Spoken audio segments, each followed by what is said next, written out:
Since 1954, Terrebonne General has been a beacon of health and hope in our community. As we mark 7 decades of dedication to your well-being, Terrebonne General Health System remains committed to advancing healthcare, improving lives, and expanding our services to meet your evolving needs. In celebrating our past, we look forward to a future filled with promise and progress.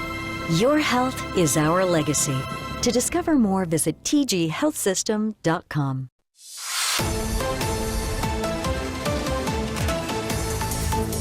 I'm Sergeant Ross Brennan with Louisiana State Police. This is my partner here, Shelby Griffin. I'll let her introduce herself and what she does. Hey, I'm Shelby Griffin. I'm the community nurse educator here at Terrebonne General. So part of my role here is just injury prevention, trying to keep everyone out of hospital, especially these little bitty babies. So we're going to show you guys how to properly install a car seat so that way your little ones are safe and secure. So we'll kind of show a little bit how to install a rear-facing seat. Car seats over the years, they have changed a lot. Sometimes they're a little bit complicated, but what's good is you can always come to Terrebonne General on Wednesdays from 10 to 12, and we'll show you how to properly install your car seat inside the vehicle. That way, if you do leave from here, you take it out, you know how to put it back inside safely. So to start off with, this will be a rear-facing seat, so we'll go ahead and place it inside the vehicle here. Now, rear-facing, that's going to be from ages from birth up to at least 2 years old. So once you have that car seat inside the vehicle, first thing that you want to do is grab this car seat belt. And you're going to want to pull that out as far as you can, because what you're going to do is you're going to lock this mechanism here. So once we actually get it installed and tight, by having this car seat locked, it's not going to loosen up on you. So she can pull on this all day, and as you can see, it's not going to feed back out because this mechanism's locked by pulling it out all the way. Next thing that you're going to do is find the holes inside the car seat for that correct position. So for this seat here, the logos on the side says rear facing belt path. So you want to make sure that it goes through these holes here. Rule of thumb is that it's going to travel through the holes that's closest to the back of the seat. So of course, rear facing is going to be these, but whenever you flip it forward facing, it might be some that are a little bit higher up on the back side there. So once you slip it through the car seat, you're going to buckle it in securely in the proper seat belt buckle. And now we got to make sure that it's tight. As you can see, this car seat is very loose here. That's definitely not safe. And so the way that you tighten it up is that you're going to pull the excess slack that's inside this car seat belt, and we're going to feed it back into the vehicle here. Make sure that nothing's twisted. All the straps are nice and smooth and going in one direction there. But as she's pulling on that strap, she's also pushing down into that seat cushion there. That way we know we kind of get that bite into that seat, is pushed down into those cushions. That way we get a nice tight fitment. And so you can have a little bit of movement with the car seat, but you don't want more than an inch side to side. Some people, when they check for tightness, they want to grab at the top of the seat. That's not really the correct position. You want to check for tightness where that seat belt is actually coming through the seat. So as we move here, see that seat belt's tight in there. It's not going anywhere. Like I said, you can have a little bit of movement, but you don't want more than an inch side to side. And once it's tight, because we lock this mechanism up in the car seat, it's not going to loosen up on us. So you want to make sure that that's all good there. And the next thing you want to check for is the level.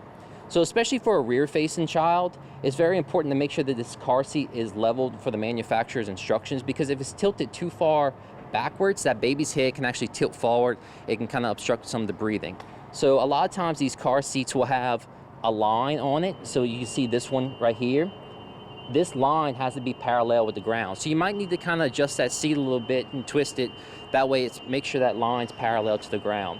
But that's just really a quick, again, every car seat's a little bit different, so we do advise coming through a child seat fitting station to make sure that a certified technician properly looks at it. But that's just a little bit of rundown of some things to look for whenever you're installing a car seat inside of a vehicle.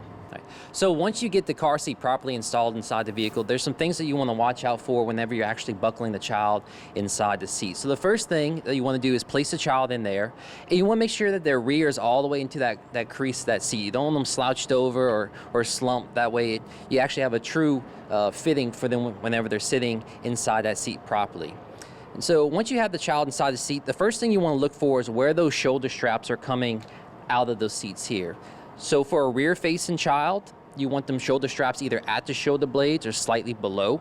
For a child who's forward-facing, you want to make sure that they're either at the shoulder blades or slightly above. Now this seat here is easy to adjust. You just pinch this little button here and you can slide it up and down. But some seats you might have to actually take it and flip it over and undo the clips on the back side to make those adjustments. But in this case here, this will be a rear facing child, so you want to make sure those shoulder straps are either at the shoulder blades or slightly below. So once that's adjusted, you want to go ahead and buckle the child in.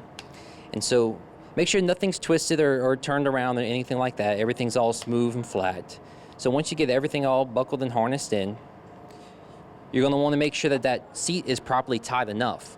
And the way that we check for tightness is what's called a pinch test. So you don't have to choke the baby down so tight where it's uncomfortable, but you want it just tight enough to where you can't grab no fabric with your fingertips. So as you can see here, this is a little bit way too loose. So the way that you adjust that is you will pull on the strap that's at the bottom of the car seat, and it'll slowly bring those straps in close to the baby's body.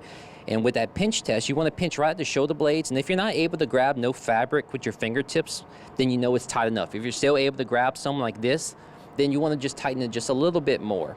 So once you have the straps properly tight enough, then you want to adjust the chest clip here.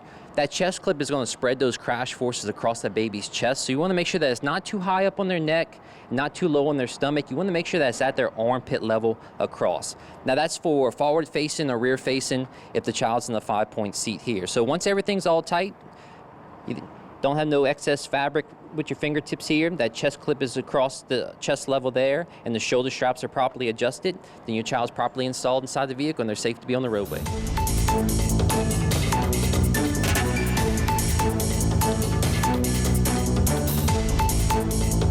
Today's social media segment is brought to you by South Louisiana Bank. It's better when we bank together.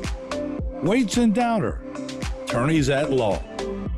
Terrebonne Ford, built Ford tough.